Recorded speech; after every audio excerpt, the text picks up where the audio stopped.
کہتے ہیں کہ آج کل کے ماڈرن دور میں اگر ایک شخص کمرے میں بالکل تنہا بیٹھا ہے تو وہ اصل میں تنہا نہیں ہے، بلکہ اس کے ساتھ ایک ایسی طاقت بھی اسی کمرے میں موجود ہے جو اس کے کھانے پینے اور سونے کے ساتھ ساتھ ہر حرکت پر نظر رکھ رہی ہے۔ نہ صرف وہ اس کی حرکتوں پر نظر رکھ رہی ہے بلکہ وہ طاقت اس شخص سے کئی کام بھی کرواتی ہے۔ مزے کی بات یہ ہے کہ اس انویزیبل پاور کو وہ شخص خود اپنے ساتھ لایا ہے، اور وہ کوئی اور نہیں بلکہ اس کا اپنا اسمارٹ فون ہے۔ آج کل کے دور میں شاید ہی کوئی آدمی ایسا ہوگا جو سوشل میڈیا سے دور ہوگا، چاہے کوئی سا بھی اسمارٹ فون یوزر ہو، اس کے فون میں ٹویٹر، فیس بک، انسٹاگرام اور یوٹیوب ضرور موجود ہوگا۔ یہ سوشل میڈیا اب اتنا زیادہ پاورفل ہو چکا ہے کہ یہ اپلیکیشنز بنائی تو اسمارٹ فون کے لیے گئی تھیں، لیکن اب اسمارٹ فونز ہی سوشل میڈیا کے لیے بنائے جاتے ہیں۔ جیسے جیسے دن گزرتے جا رہے ہیں سوشل میڈیا کی پاور مزید بڑھتی جا رہی ہے، حتیٰ کہ world super power United States کا پریزیڈنٹ بھی اب ٹویٹر کے ذریعے ہی لوگوں سے انٹریکٹ کرتا ہے۔ ہم میں سے اکثر لوگ یہی سمجھتے آ رہے ہیں کہ سوشل میڈیا ایک فری ٹول ہے جس کے ذریعے انفارمیشن اور انٹرٹینمنٹ حاصل کی جا سکتی ہے، لیکن اصل بات جان کر یقیناً آپ کے رونگٹے کھڑے ہو جائیں گے۔ ہم انسان تو سوشل میڈیا کو ان کے نام سے جانتے ہیں، لیکن کیا آپ کو معلوم ہے کہ یہ اپلیکیشن آپ کو آپ کے نام سے نہیں بلکہ ایک یونیک نمبر سے جانتی ہے؟ ان کے لیے ہر انسان کی پہچان ایک نمبر سے رکھی گئی ہے جس کو اکثر آئی ڈی بھی کہا جاتا ہے۔ جیسے کسی جیل میں قیدیوں کو ایک نمبر سے پکارا جاتا ہے، ویسے ہی سوشل میڈیا بھی ایک جیل کی مانند ہے جس میں ہر یوزر کو ایک یونیک آئی ڈی سے پہچانا جاتا ہے۔ اور حیرت انگیز طور پہ ایک انسان اپنے آپ کو خود اتنا نہیں جانتا جتنا سوشل میڈیا ایپ اس کو جانتی ہے۔ ان اپلیکیشنز کو استعمال کرنا بالکل مفت کیوں رکھا گیا ہے؟ ہر یوزر کا ڈیٹا کیسے استعمال کیا جا رہا ہے اور اس ڈیٹا کے ذریعے کیسے ملٹی بلین ڈالرز بنائے جا رہے ہیں؟ کیسے سوشل میڈیا کے پیچھے موجود روبوٹس انسان کے ایموشنز کو استعمال کر رہے ہیں؟ اور کیسے اب یہ چیز اتنی زیادہ آؤٹ آف کنٹرول ہو گئی ہے کہ ان کو بنانے والے انجینئرز بھی اب اس کو روک نہیں سکتے؟ یہ سب اور اس سے بھی زیادہ آپ جان سکیں گے آج کی اس ویڈیو میں۔ نمبر 1، سب سے پہلے ہم یہ جانتے ہیں کہ سوشل میڈیا اپلیکیشنز اتنی ایڈکٹیو کیسے بنائی جاتی ہیں۔ ان کمپنیز کی بیک بون ایسے لوگ ہوتے ہیں جو لوگوں کی اٹینشن اپنی طرف ڈائیورٹ کرنے کے ماہر ہوتے ہیں، اور ان کو اٹینشن انجینئرز بھی کہا جاتا ہے۔ یہ وہی اٹینشن انجینئرز ہوتے ہیں جو کیسینوز میں مختلف گیمز ڈیزائن کرتے ہیں۔ یہ انجینئرز انسانی دماغ سے کھیل کر ایک ایسا ڈیزائن تیار کرتے ہیں جس کو ایک بار استعمال کرتے ہی انسان کو اس کی عادت یا ایڈکشن ہونے لگتی ہے۔ یعنی ان کا ٹارگٹ ہوتا ہے کہ کچھ بھی کرنا ہے لیکن وزٹر کو اپلیکیشن بند نہیں کرنے دینی۔ انسانی فطرت ہے کہ جب بھی کوئی ہماری تعریف کرتا ہے تو ہمیں بہت اچھا لگتا ہے۔ انسان کی اسی فطرت کا فائدہ اٹھا کر سوشل میڈیا پر لائک، ہارٹ یا تھمز اپ کا آپشن دیا گیا ہے۔ جب بھی ہم اپنی پکچر کسی سوشل میڈیا پلیٹ فارم پر اپلوڈ کرتے ہیں تو اپنی تعریف دیکھنے کے لیے یا پھر اپنی فوٹو پر لوگوں کا ریئیکشن دیکھنے کے لیے ہم بار بار فون کو اٹھا کر دیکھتے ہیں۔ اگر نہیں دیکھتے تو ہمیں یہ میسج کر کے بار بار اکسایا جاتا ہے کہ کسی نے آپ کی فوٹو کو لائک کیا ہے۔ یعنی جب ہم اپنے فون سے تھوڑا دور ہونا چاہتے ہیں تو ہمیں ایک خاص پلان کے تحت واپس اس کو اٹھانے پر اکسایا جاتا ہے۔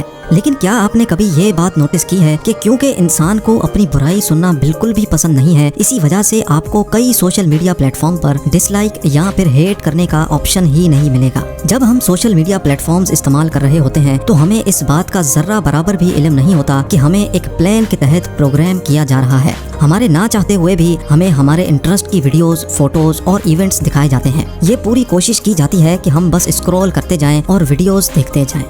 اس کے ساتھ ساتھ انسان کی نیچر یہ بھی ہے کہ وہ ہمیشہ خود کو دوسرے سے کمپیئر کرتا ہے اور خود کو زیادہ اچھا بنانے کی کوشش بھی کرتا ہے۔ اسی وجہ سے خود کو مزید اسٹائلش دکھانے کے لیے سوشل میڈیا پر فوٹو فلٹرز انٹروڈیوس کروائے گئے۔ یعنی ریئل ورلڈ میں چاہے کوئی کیسا بھی ہو، سوشل میڈیا پر بے انتہا خوش دکھنا چاہیے۔ جب ہمارے فرینڈز ہماری لائف کا صرف وہی حصہ دیکھتے ہیں جس کو ہم نے فلٹرز لگا لگا کر اٹریکٹیو بنایا ہوتا ہے تو وہ لوگ بھی اپنی تعریف سننے کے لیے ہم سے بھی زیادہ اٹریکٹیو فوٹو لگانے کی کوشش کرتے ہیں۔ بات اب یہاں تک پہنچ چکی ہے کہ ہم صرف اپنی فوٹو یا ویڈیو پر لائکس پانے کے لیے ایسے ایکشنز کرتے ہیں جو ہم اپنی ریئل لائف میں کرنا افورڈ بھی نہیں کر سکتے۔ اور یہ سب کوئی اتفاق نہیں بلکہ یہ ایک پلانڈ پروگرام ہے جو ہم سے کروایا جا رہا ہے۔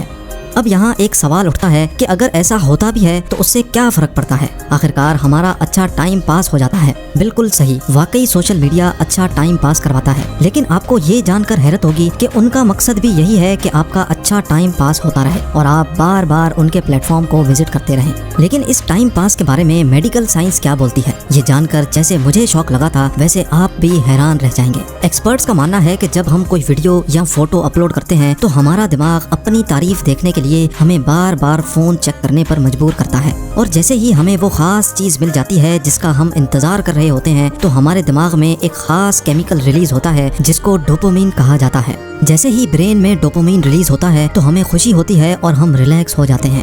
میڈیکل سائنس کا ماننا ہے کہ سوشل میڈیا دیکھنے سے جو ڈوپامین ریلیز ہوتا ہے اس کی کوانٹٹی اتنی ہی ہوتی ہے جتنی کوکین استعمال کرنے سے ریلیز ہوتی ہے۔ جب ڈوپامین ہماری باڈی میں اسپائک کرتا ہے تو اس وقت ہم بہت خوش ہوتے ہیں، لیکن جیسے ہی اس کی کوانٹٹی واپس نارمل ہو جاتی ہے تو ہمیں دوبارہ سے اس کی طلب ہونے لگتی ہے۔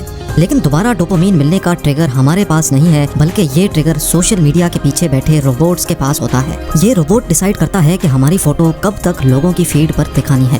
فوٹو جب تک ہمارے فرینڈز کی فیڈ پر رہے گی تب تک ہمیں لائکس ملتے رہیں گے اور الٹیمیٹلی ہمیں ڈوپامین بھی ملتا رہے گا، اور جب ہماری فوٹو فرینڈز کی فیڈ سے ہٹا دی جائے گی تب ہم وہی ڈوپامین حاصل کرنے کے لیے ایک نئی فوٹو نئے فلٹرز کے ساتھ اپلوڈ کریں گے، اور یہ سلسلہ ایسے ہی چلتا رہے گا۔ یعنی ہم اصل میں ایک ایسے جیل میں بند ہو چکے ہیں جس میں نہ ہی کوئی سلاخیں ہیں اور نہ ہی اونچی اونچی دیواریں، لیکن ہم کرتے وہی ہیں جو یہ ٹیک کمپنیز ہم سے کروانا چاہتی ہیں۔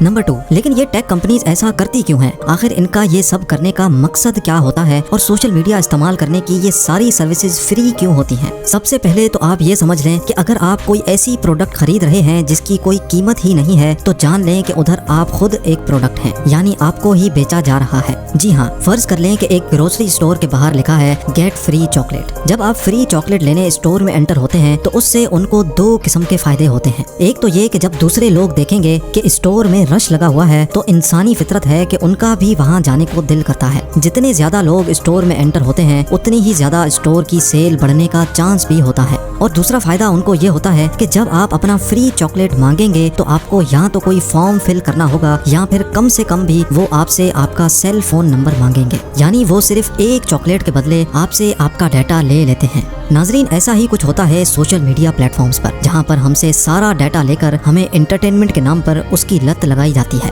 ہمارا نام، ہماری age, location, cell phone number اور حتیٰ کہ ہمارا انٹرسٹ بھی پوچھا جاتا ہے۔ ہم کہاں جاتے ہیں، کس کے ساتھ جاتے ہیں، کون سے ریسٹورینٹ میں کھانا پسند کرتے ہیں اور کون سی موویز دیکھتے ہیں، ان ساری چیزوں کا ڈیٹا استعمال کر کے ہمیں ہمارے انٹرسٹ کے حساب سے ایڈورٹائزمنٹس دکھائی جاتی ہیں۔ ان ایپلیکیشنز کے پیچھے موجود ہزاروں نہیں لاکھوں سپر کمپیوٹرز ریئل ٹائم میں یہی ڈیسائیڈ کر رہے ہوتے ہیں کہ اس وقت ہمیں کون سی ویڈیو دکھائی جائے تاکہ ہم اس میں گھستے چلے جائیں۔ غلطی سے بھی کوئی فوٹو لائک ہو جائے تو یہ آرٹیفیشل انٹیلیجنٹ روبوٹس ہمیں اس سے ریلیٹڈ ویڈیوز اور فوٹوز دکھانا شروع کر دیتے ہیں۔ ہم جتنا زیادہ ٹائم ان ایپلیکیشنز پر گزارتے جائیں گے اتنا ہی زیادہ ان کو فائدہ ہوتا جائے گا۔ نمبر 3، ایک نئی بیماری۔ میڈیکل ایکسپرٹس نے پچھلے کئی سالوں میں ایک عجیب سی بیماری نوٹس کی ہے اور اس بیماری کو سوشل میڈیا ڈپریشن کا نام دیا گیا ہے۔ امریکہ میں لاکھوں نوجوان لڑکے اور لڑکیاں اس بیماری میں پائے گئے ہیں۔ ڈاکٹرز کا ماننا ہے کہ جب ہم دوسروں کی لائف کا فیک پارٹ سوشل میڈیا پر دیکھتے ہیں تو ہم خود کو ان سے کمپیئر کرتے ہیں۔ ہم خود کو ایک ایسے انسان سے کمپیئر کرنے لگتے ہیں جو اپنی لائف کا صرف 1% حصہ دکھاتا ہے اور باقی 99% حصے چھپا رہا ہوتا ہے۔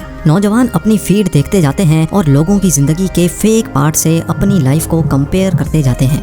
اس سے ان کو اینزائٹی ڈس آرڈر اور ڈپریشن جیسی بیماریاں بہت چھوٹی ایج میں ہی گھیر لیتی ہیں۔ کئی نوجوان جب یہ سب برداشت نہیں کر پاتے تو وہ سوئسائڈ بھی کر لیتے ہیں۔ کیا آپ کو معلوم ہے کہ سوشل میڈیا کے آنے کے بعد صرف امریکہ میں سوئسائڈ کا ریشو 151% بڑھ چکا ہے اور جو مزید بڑھتا چلا جا رہا ہے۔ جن انجینئرز نے سوشل میڈیا کے پلیٹ فارمز پر دن رات محنت کر کے یہ روبوٹس تیار کیے تھے، ان کا کہنا ہے کہ ہمیں خود اس بات کا علم نہیں تھا کہ ایک دن یہ چیز اتنی بھیانک شکل اختیار کر لے گی۔ اب یہ معاملہ اتنا آؤٹ آف کنٹرول ہو چکا ہے، اتنی زیادہ نیگیٹیوٹی پھیل چکی ہے کہ اس کو اب انڈو کرنا پاسبل نہیں ہے۔